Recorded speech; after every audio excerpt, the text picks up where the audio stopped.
Sometimes for long months they have been receding. The most difficult period for Ossetians was between 1989 and 1992. Indeed, such cruelty towards the Ossetians could be found in almost all Georgian villages. However, Eredvi is probably the most terrible village. It was in Eredvi that in 1991 a whole bus of passing Ossetians were buried. They were forced out of the bus and then buried alive. They were basically all elderly people. There were several young people, but mostly they were elderly.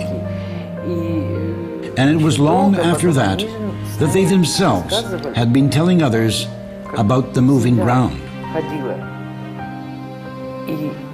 For them, this is already a nationalistic pathology. That is, for them, it was a kind of victory celebration or a demonstration of their power to bury a living person and not to repent.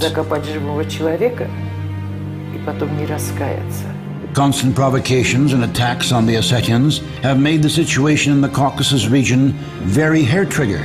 In words of Al Capone, a kind word and a gun can help you achieve much more than just a kind word. Georgia made sure that a gun only does not bring the desired results. Therefore, in 2006, a plan for the diplomatic capture of Tshinval was launched. This implied bribing the Ossetians, promising them a bright future, and using other kind but hollow words. Once the Ossetians had chosen and unfavored by the Georgian president Edward Kokoity, a so-called alternative presidential election of the unrecognized Republic of South Ossetia was held in the village of Kurta. As a result of this election, former defense minister of South Ossetia, Dmitry Sanakoyev, was elected as the alternative president. The Ossetians explained that Sanakoyev went over to the Georgians for money to pay for the debts he incurred because of a heavy addiction to gambling. Sanakoyev launched a bribing campaign among the residents of Ossetia. For this purpose, cinemas and swimming pools were built in several villages, and new housing was offered for those swearing loyalty to the new pro-Georgian authorities. The construction of a new housing complex in Haiti was completed today, and I'm proud to report that we have decided to give the apartments in this house to those most desperately in need of housing. These are 30 families that have recently voluntarily agreed to leave Tshinval and settle here on the territory controlled by the legitimate authorities. However, the number of those who believed Sanakoyev's promises proved insufficient to peacefully seize the power in the Republic.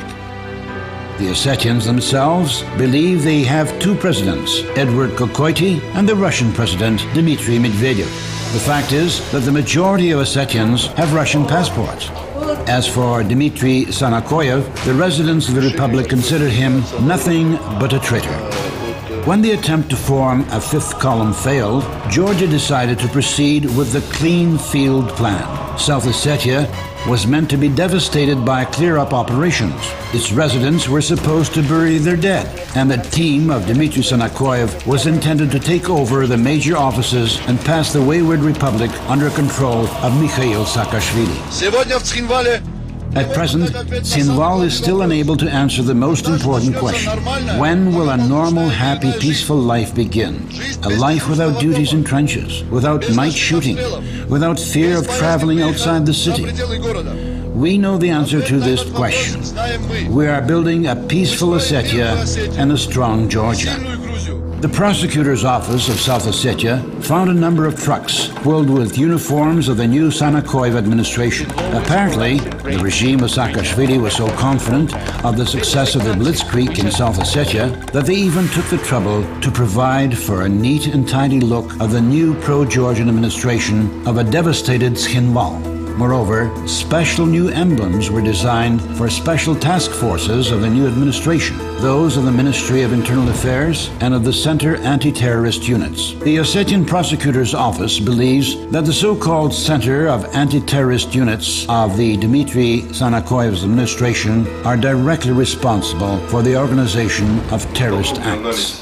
A detailed analysis of all the documents suggests that essentially it was not an anti-terrorist organization, but rather a terrorist one. We have their manuals. It's enough to look at what they were taught, laying mines and demolition works. There is enough material proving that they were taught to carry out terrorist acts of sabotage, taught how to behave during mopping up operations. Here you are. This is an instruction manual describing how a team should behave during an urban mopping up operation.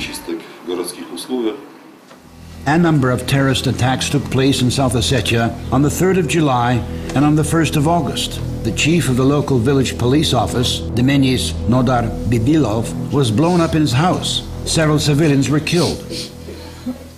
I would like to show you a report for the Minister of Internal Affairs of South Ossetia, Karkusov, from the head of the Anti-Terrorist Center, Captain Tsertsevadze. It reads as follows: For the courage and dedication in discharging his functions during the events of July 3rd and August the 1st, 2008, toward the officer of CAT of the Ministry of Internal Affairs of South Ossetia, Chief of the 3rd Police Division, Lieutenant Tsitsiashvili, with a bravery medal.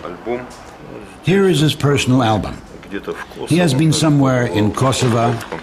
He has been even to the Pankisi Gorge, visited the Kodori Gorge. Here he is in Kosovo as part of KFOR.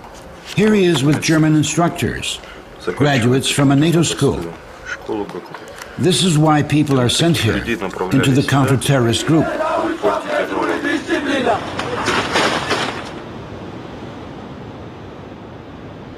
This means that, in fact, the President of Georgia, the Georgian authorities, decorate their officers with government awards for murdering innocent civilians.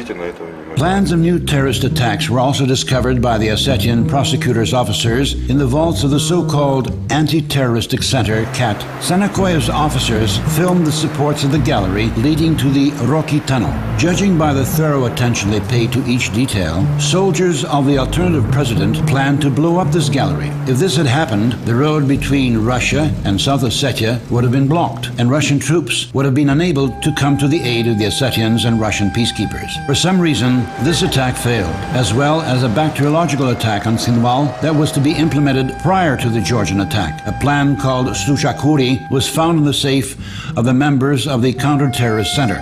In Georgian, Sochukari means a gift. This cynical gift to the residents of Tsinval implied poisoning the city's water supplies with typhoid bacteria and was meant to prevent the population from resisting the aggressor.